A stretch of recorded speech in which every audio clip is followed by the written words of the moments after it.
Thank you for this opportunity, Dr. Winberry, today to tell you and your students a little about Friends of North Carolina Public Libraries and Friends in general. I am Judy Hills, and before I retired in 2017, I was the Executive Director of the Eastern Carolina Council of Governments, which was structured like a regional library, so I'm very familiar with the legal requirements for regional, county, and municipal governments, including libraries. I also secured and managed a multitude of federal and state grants, so I understand both sides of this relationship. I have been the president of FONCPL since 2020, and my tenure will end in 2024. My mental faculties are not what they used to be, so please indulge me when I have to read these remarks I've prepared for each slide. I ask that you hold your questions to the end, as some of you some of this might be covered in subsequent slides.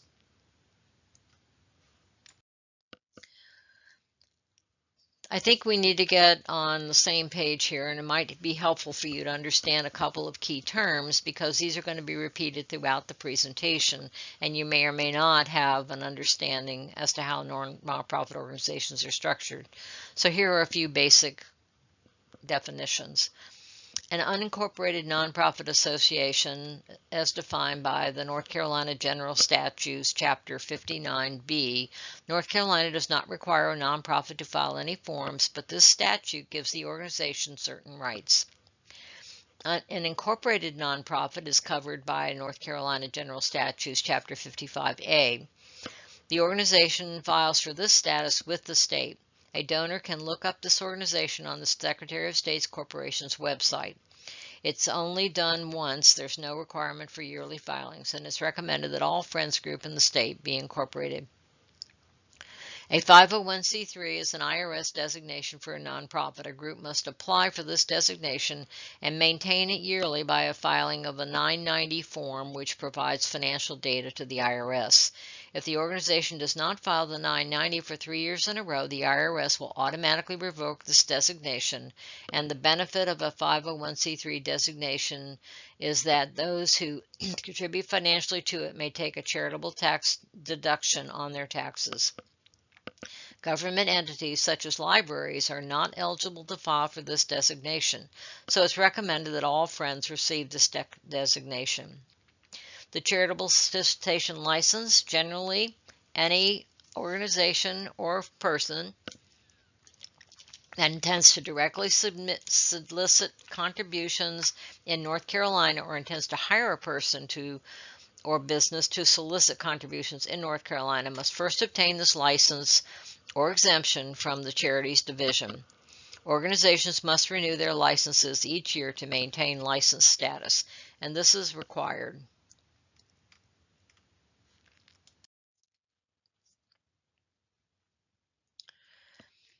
Supplementing versus supplanting funds. Supplementing means add to, that is, increasing the level of service.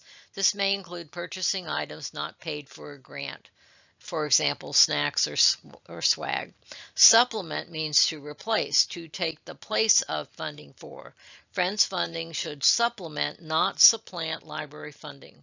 The danger of Friends funding supplanting local government funding is that local government may reduce the funding if they believe another source is available, and Friends may not be able to sustain the supplanted funds. For example, in a bad year, the local government pulls funding from the library and the library asks for funding from the Friends to pay for staff salaries. If the Friends were to provide the requested funds, the library may believe that this funding should continue in the subsequent year when the budget could support these salaries. We are aware of one Friends group that was asked to do this.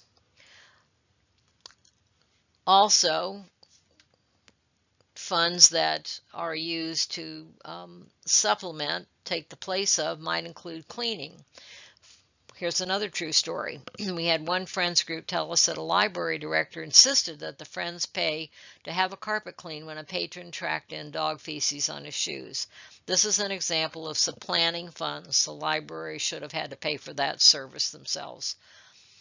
So let's talk about the purchase of books. Actually, it's a library's responsibility to purchase books. Using Friends funds to purchase books might be viewed as supplanting of library funds, but Suppose that the library budget for new titles by authors has been expended, yet the patrons are clamoring and complaining about the small number of new titles and the long waits. In this case, the library might ask the Friends to purchase additional new titles. So, FONCPL, who are we? The Friends of North Carolina Public Libraries is a statewide all-volunteer organization. We have no paid staff or office. We were formed in 1980. We were incorporated by the state in 2006. In 2009, we received our 501c3 designation. We have a current charitable solicitation license. We meet quarterly via Zoom. Our average bank balance is about $11,000, and the FONCPL board consists of a president, vice president, secretary, treasurer, and 5 directors. So this presentation has 2 parts. The first, I'll orient you to who we are, and secondly, I'll discuss the Friends of the Library groups in general.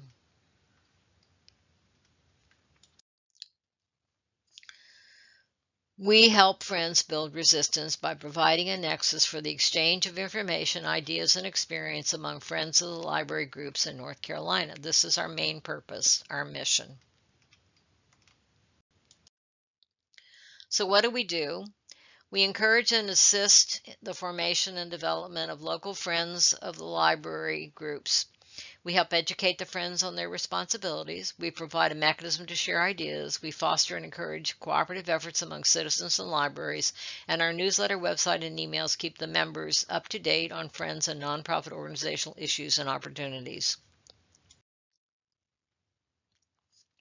FONCPL may provide awards and grants to member Friends depending on the plan of work and budget for that fiscal year. FONCPL has a yearly opportunity for member groups to recognize their Friend of the Year with an award from FONCPL. Member groups may apply for a small grant in the fall for a project for their friends, not for the library, and these are called challenge grants.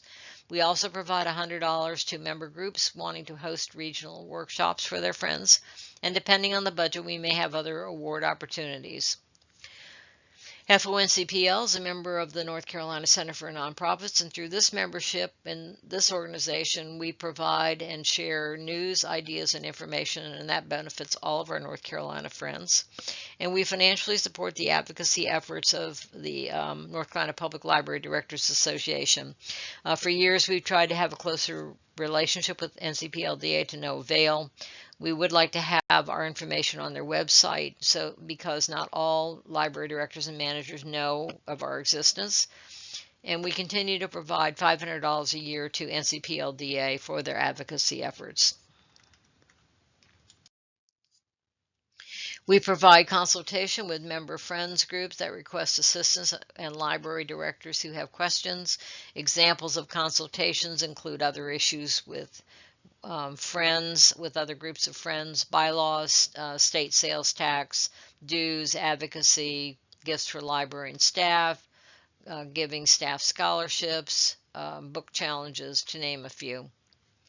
We provide seed grants to startup friends. We provide educational opportunities for friends to exchange ideas, information, and experiences. We have a monthly newsletter, a listserv in collaboration with the state library, and open mic night. We do provide financial assistance and one-year mentorship to those wishing to develop a new friends group. However, it has to be driven by interested members of publics or patrons. We had a situation where the library director was the one that wanted the friends. We gave them a grant. They ended up returning the funds as they could not get enough people interested to start up the group. Membership in FONCPL is on a calendar basis. It's $15 for an individual. Public library staff can be individual members. The group membership is $35. 2024 members include 30 individuals and 68 groups.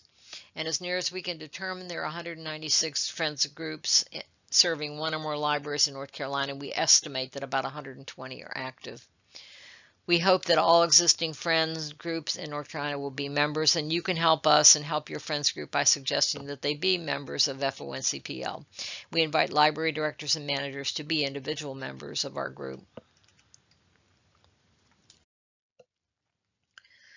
For additional information, our website is packed with resources. We have our annual report for each calendar year, a list of board members and contact information, our minutes, grant award information, list of individuals and group members, workshop presentations, copies of newsletters, lots of resources, and membership information and forms. We believe in transparency. This section of the presentation is on Friends in general. We have all had various exposure to Friends groups. I want to get us all on the same page with regard to the nonprofit group known as Friends of the Library. We want you to have accurate knowledge about Friends. Why would a library want a Friends group? It provides a mechanism to overcome limitations. For example, some foundations only allow a 501c3 organization to apply for funds. It provides a non-traditional source of financial support, the traditional being governmental funding. It permits library to segregate funds that might otherwise end up in government general fund account. You know, if you have any money left at the end of the year, you don't just get to keep all that. The local government takes that back and then reallocates it. As a mechanism to avoid bureaucratic procedures and governmentally imposed restrictions such as purchasing, and I'll give you an example in a moment. It provides a link to resources to the community, for example, funding, contacts, influence, advocacy. It provides support for various library initiatives and projects, and it provides a wide variety of volunteer assistance. For the purchasing example, say you want a new table and chairs for your boardroom and you want to get them in time for a special meeting, but you know that jumping through the county's purchasing requirement hoops will take far too long. You ask the friends and they agree to purchase the desired table and chairs and have it shipped directly to the library. Note that anytime the friends buy something directly from the supplier and have it shipped to the library, the friends may recoup the sales tax paid. On big ticket items, that is a best practice for the friends. It provides a wide variety of volunteer assistance. Volunteer assistance assumes that your library uses volunteers, and not all do. One library's board of trustees believe that allowing the library to use volunteers might result in the library laying off staff, so they would not approve it. We hope you will use volunteers. We think they're useful. Does every library need or want a friends group? No. We're aware of one library system made a conscious choice not to have friends. That decision was made many years ago. So the basis isn't known, and the reason may or may not be relevant today. We're aware of one very large library that had friends group for many years, and it's now determined that the library has outgrown the need. This is certainly legitimate. The library manager may have had a bad prior experience with friends and is prejudiced against the friends. The library may have a foundation that provides the financial support that might otherwise be provided by the friends, and there can be many other reasons. And we're not advocating that every library have a friends group, but we just want to point out some reasons why some don't and the reasons why some might benefit. What is the purpose of a friends group? Two things define their purpose: their bylaws and their mission statement. Purpose and mission are included with filing of the 501c3 status. Bylaws and mission statements should include a statement supporting one or more libraries. It probably also includes one or more statements like these: developing and supporting a community of readers and lifelong learners, promoting literacy, encouraging the love of books, contributing to the culture enrichment of the local community, and awarding grants to community organizations. Remember, by supporting literacy in the community, friends help to ensure that they will be a next generation of readers to use library facilities. This indirectly benefits libraries served.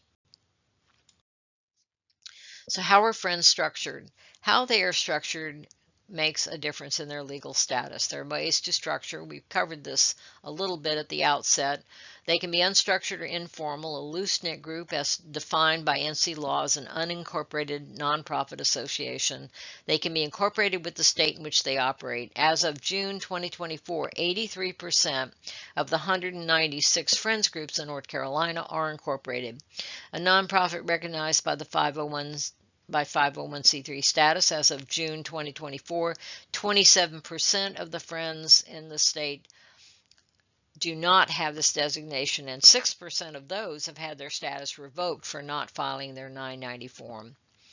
Those with legal status have rules and guidelines that they must follow to retain that status, and Friends should have a charitable solicitation license or exemption from the state, and as of June 2024, only 22% did so.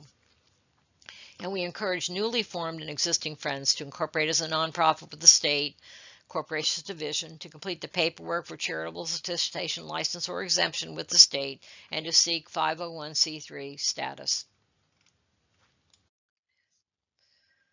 Those without legal status are at risk as there are some limited protections for an incorporated nonprofit's officers, directors, and members against organizational debts and liabilities. Donors are not able to take a tax deduction for the donation if the Friends are not a 501c3. How are your Friends structured? We continue to be amazed at what many smaller Friends group do not understand about their legal responsibilities. We're happy to check our records if you have a question about your library's Friends group's legal structure. You can contact the FONCPL president. Friends are structured as a separate organization and have state and federal guidelines they must follow to protect their legal nonprofit status. The use of Friends funds must align with their bylaws and mission, or they are out of compliance with their legal status. Libraries cannot legally dictate to nonprofit organizations how they spend their funds. Libraries themselves, their trustees, if any, and their foundation, if any, have their respective roles in fundraising for the library, and the presence of a Friends group does not in any way negate those responsibilities. If you have a trustee and or a foundation and or a Friends group, the responsibility differentiating those three groups need to be clear. All three groups need to understand those and collaborate, as there will be some overlap.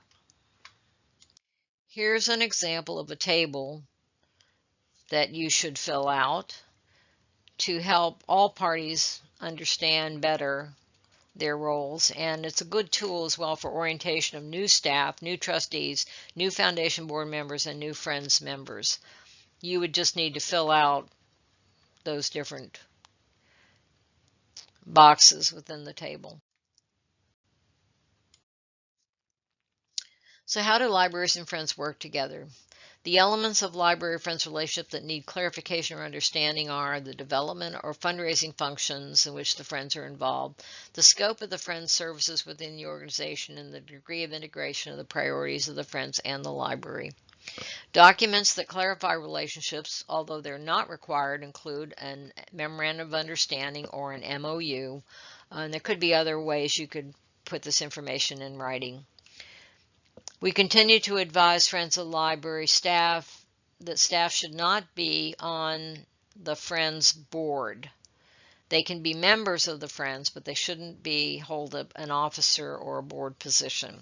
This is a conflict of interest. The library director or manager should be a non-voting ex officio member of the Friends board. They should attend the Friends meetings and Friends board meeting to give report, and the Friends should present reports on their organization to the Library Board of Trustees, if one exists, and or to the Regional Board of Trustees, if one exists. Generally, this is done during the public comment period. An MOU is not required, but may help clarify expectations. Examples range from extremely detailed attorney drafted to loose knit. If an attorney gets involved in the development of MOU, the document may become lengthy and constraining for both parties. Instead of a structured MOU, you might just want to develop some guidelines for cooperation. At the bottom of this slide is the preface to the ALA's version of a sample MOU.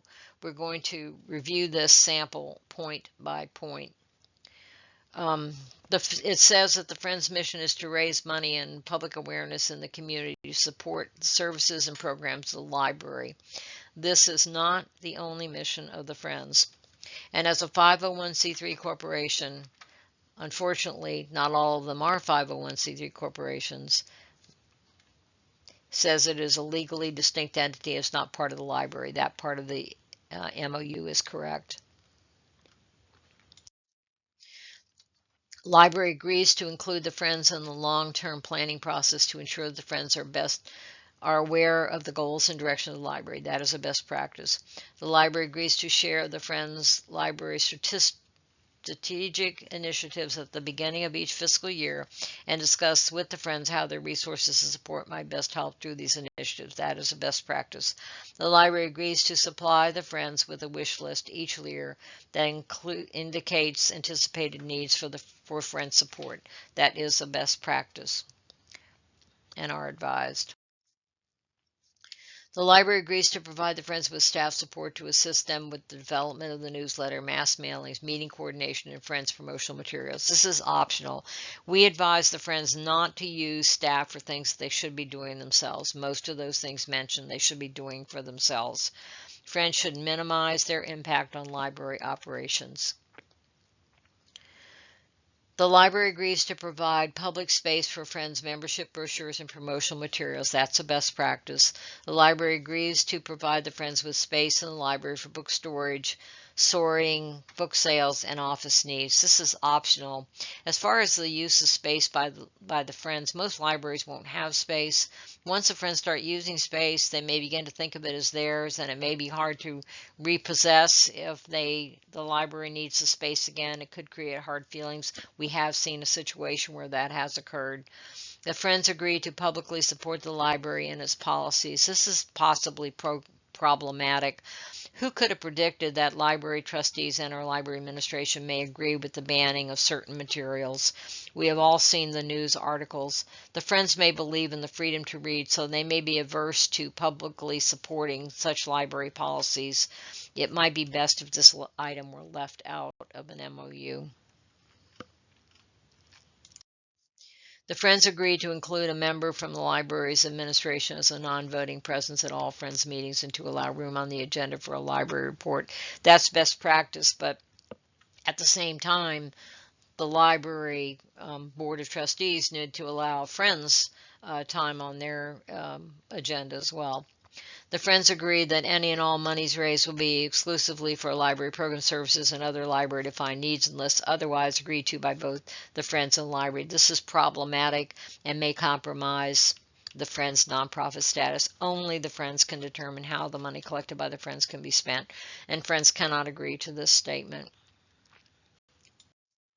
The parties agree that monies received by the Friends should be used to support a library branch or a library system and that those funds should supplement and not supplant the public fund. The first part of this statement negates the prior one, and the first part cannot be agreed to by the Friends.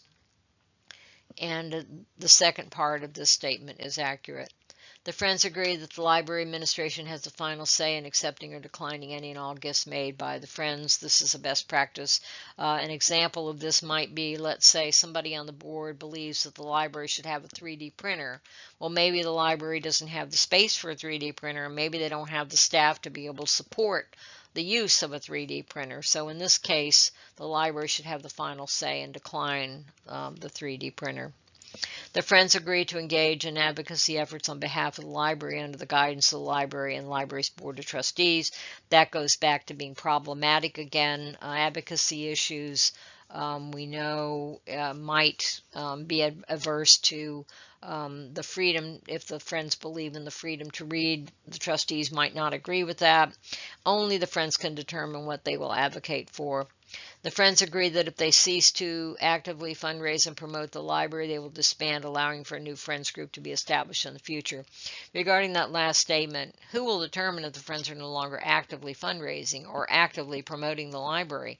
Friends that are incorporated and or have a 501c3 designation cannot just be disbanded. There's a whole legal process to dissolve a nonprofit.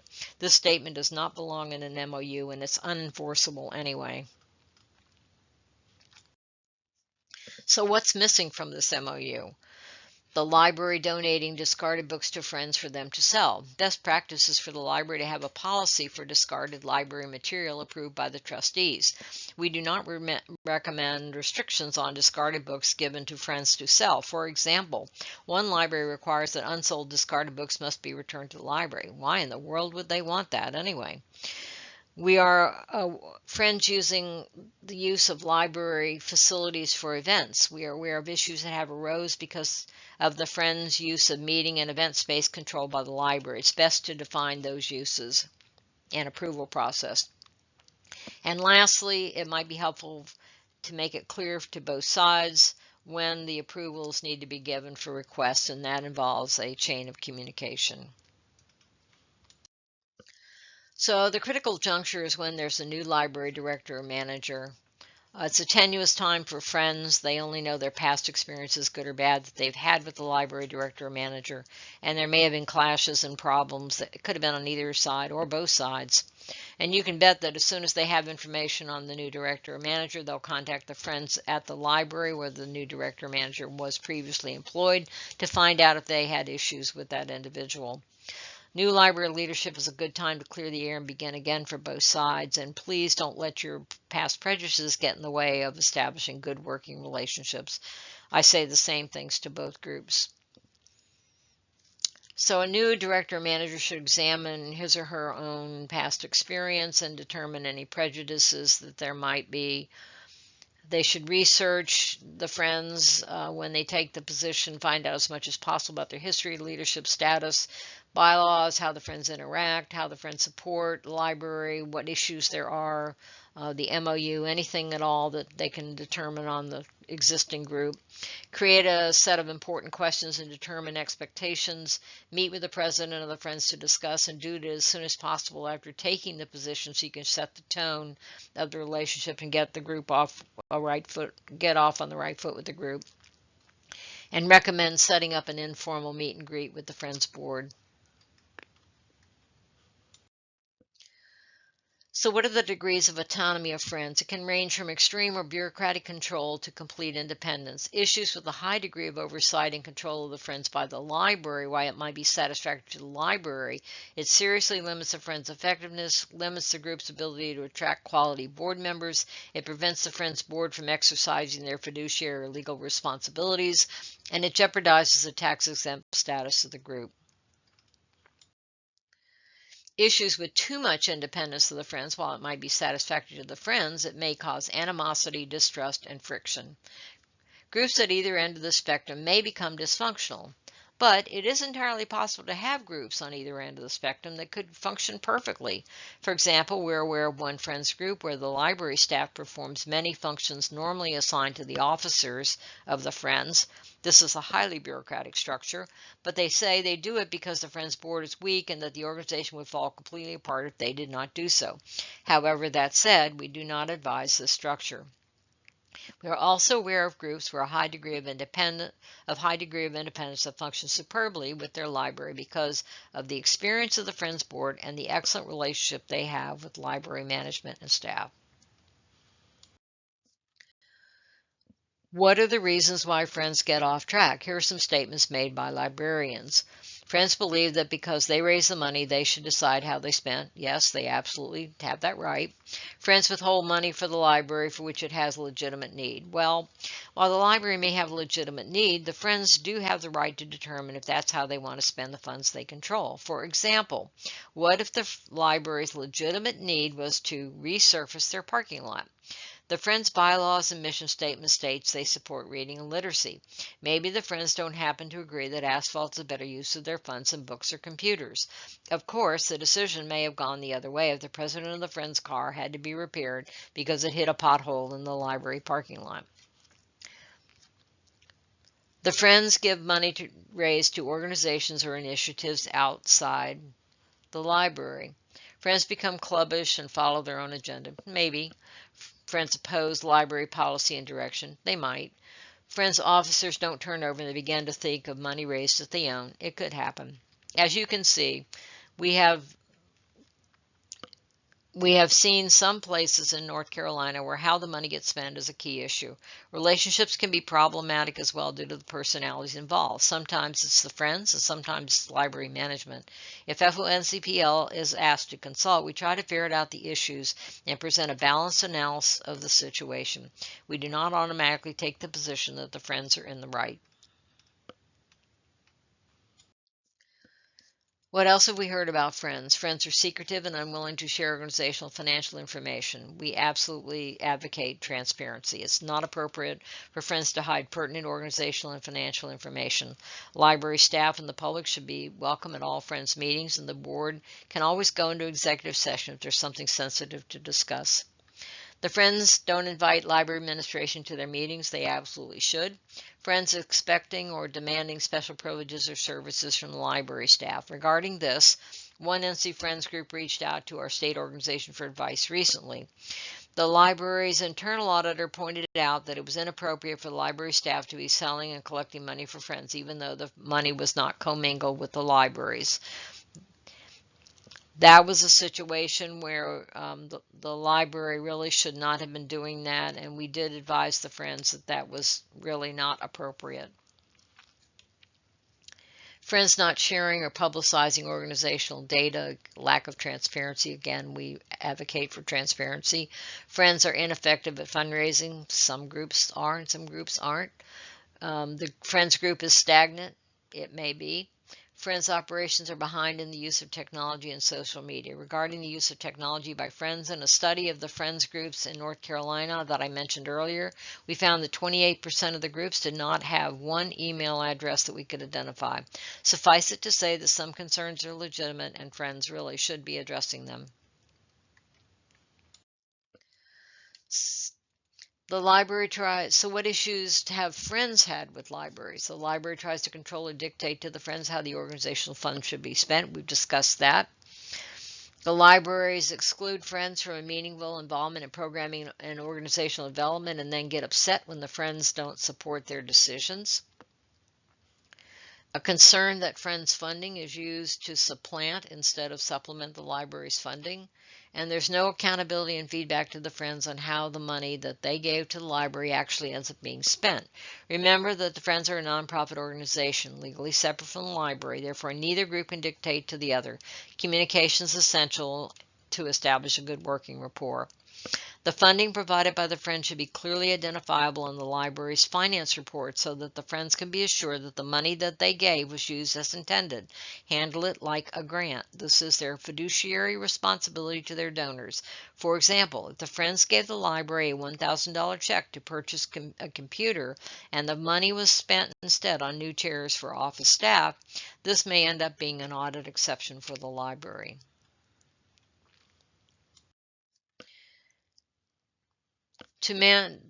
How might the Friends spend their fund? They might use it to manage the organization, such as website creation and maintenance, meeting costs.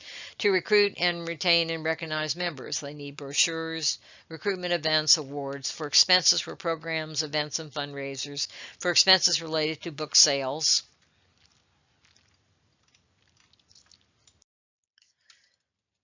To capitalize on opportunities, for example, a new grant might require a cash match or requires that funds be spent to be reimbursed rather than given in advance. To carry the organization through lean times such as COVID or like the natural disasters that we're experiencing now, akin to a reserve or savings fund. To celebrate special occasions such as National Friends of the Library Week, and to celebrate or thank the library staffs with perhaps luncheons, staff gift cards, small gifts if permitted. We are aware of Friends in other states have had whopping cash reserves. We do not recommend that Friends keep large cash reserves. We have been suggesting that they consider financial instruments such as an endowment, where the principal remains intact and the interest is used for projects and programs. The NC Community Foundation is one such organization that handles endowments. Friends might spend it on their own projects that align with their mission and bylaws, such as temporary story walks or maybe permanent story walk display frames, retail storefront book sales, occasional projects for special things such as books for children at Christmas, installing of a commemorative plaque or statues, and there's many other possible uses. Friends could provide funds to the library they serve for purchasing needed and wanted item materials, equipment, software, etc., for expenses related to programs and for expenses related to projects such as an installation of a garden area at the entrance. Friends may or may not funds that supplant rather than supplement the library's operating budget, such as repairs, renovations, cleaning, purchase of materials, supplies, and books. Remember the danger of supplanting funds. It's best if the library not ask Friends for money that supplants government fundings, and libraries know what this is better than Friends do.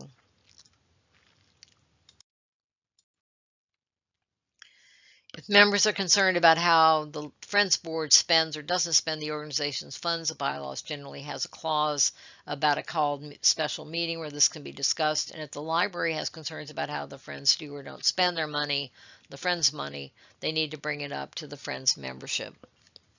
Friends might be approached by any number of local nonprofits for donation for one cause or another. Friends must be careful to consider how this ask aligns with their mission. Funding cancer research or sponsoring a 501k run to benefit a local food bank does not. They might cooperate with the food bank, for example, by offering one free small paperback for every can of food donated for a book sale. We advise establishing and fostering relationships with other appropriate nonprofits in the community, such as literacy groups, Head Start, and Smart Start, for example. So what are the challenges facing Friends? Getting members, attracting qualified board members, getting members to actively participate, getting members to assume ownerships of projects and events, getting physical assistance when needed, and publicizing events and sales. The bottom line is that Friends need to take care of the organizational needs first. How much they can give or expend for library needs in a given year will depend on a number of factors. Some Friends have savings or investment accounts that allow them more flexibility. They can spend money on anything they want as long as the purpose aligns with their mission and bylaws. For the past several years, primarily due to COVID, the smaller Friends group without a nest egg have been struggling to even keep afloat. This was an unexpected blip that lasted for several years, and some of these groups are still being impacted. There are avenues to address concerns. Most bylaws allow for members to call a special meeting to discuss concerns. The Friends board members are accountable only to members and donors, and again, they're not to the library. Here's some best practice advice that we want to leave you with. Libraries should give Friends their wish list for things to be funded 2 months in advance of their Friends' fiscal year.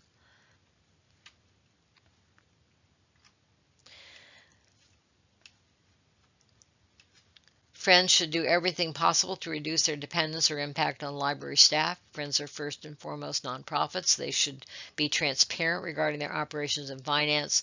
Friends have a fiduciary responsibility to their donors to account for funds. Friends should stipulate in writing how funds provided to the library are to be spent. Again, we strongly recommend that Friends be as independent as possible from the library, as the staff has enough work to do, as we pointed out earlier, and auditors will probably write the library up for handling Friends' money. We believe that many Friends group are not as aware as they should be about their fiscal and fiduciary responsibilities. They are accountable to their members and donors for how the money is managed and spent. We advocate for transparency. The library auditors will follow the paper trail of money given by the Friends to the library. This paper trail also documents the Friends' compliance with donor intent and fulfilling their stated mission. We recommend that every check written to the library by Friends include a letter stating specifically how the funding may be spent. If your Friends do not clarify this for you in writing, we suggest that you ask them to do so. Libraries should have a line item on their budget for Friends contributions, if that is how the money flows to the library, and provide a financial report to the Friends. Develop a good relationship between the Friends Board and library management. Threatening legal action to disassociate the library from the Friends is a zero-sum game. No good will come of it. Behooves both parties to work together for the benefit of the whole, and if there are relationship issues, you might ask the State Library Friends Liaison or FONCPL to mediate. In the spring of 2021, the Friends of North Carolina Public Libraries did a virtual workshop and posted the presentations on our YouTube channel. The most viewed presentation was Smoothing Rocky Relationships, so we can assume that this is not an uncommon problem between Friends and libraries. That presentation, by the way, can still be viewed on our website. We have seen situations where legal action has been threatened against Friends by libraries and governments. A lot of bad press ensued, and there was no winner. If you need help sorting out a skirmish before it becomes a war, we suggest you seek the mediation assistance of State Library, FONCPL, or some other independent source, and we hope that these mediators will objectively assess the issues and not take sides. In closing, In sum, the Friends is an independent nonprofit corporation and a 501c3 publicly supported charity, and its board of directors has the sole discretion and control of conducting activities and expending funds consisting with its donors' intent and furtherance of its own charitable purposes, which are, in a whole host of ways, to benefit and support the library. That benefit and support cannot be delegated to the library director or anyone else. Again, I thank you, the students, and Dr. Winberry for this opportunity today. I hope that this information is useful to you in the future as you move along on your professional road to wherever it is you're going. So again, have a nice day, and thank you so much.